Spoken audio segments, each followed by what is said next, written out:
राज्यसभा निवडणुकीच्या रणनीतीसाठी फडणवीसांनी बोलावली कोर कमिटीची बैठक. भाजप चौथी जागा लढवल्यास निवडणूक अटळ.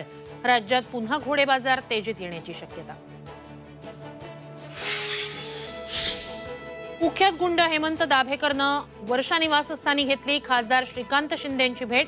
दाभेकर शिंदे भेटीवरून संजय राऊतांचा गृहमंत्री फडणवीसांना ट्विट करत चिमटा. महाराजांच्या मूर्तीची किंमत लावता तुम्हाला शरम नाही वाटत का? कुणालाही सोडणार नाही, उद्धव ठाकरेंचा एसीबी अधिकाऱ्यांना इशारा.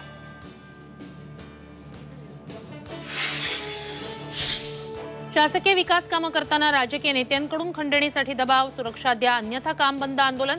अभियंता कंत्राटदार संघटनेचा सरकारला इशारा. वडेट्टीवारांकडूनही टीकास्त्र. फूट पाडू नका, अंतर्वालीत येऊन कायद्यात बदल सुचवा. सोशल मीडियात मराठा अधिसूचनेविरोधात लिहिणाऱ्यांना जरांगेंचा इशारा. उद्यापासून जरांगेंचा मुंबई, पुणे, नाशिक दौरा.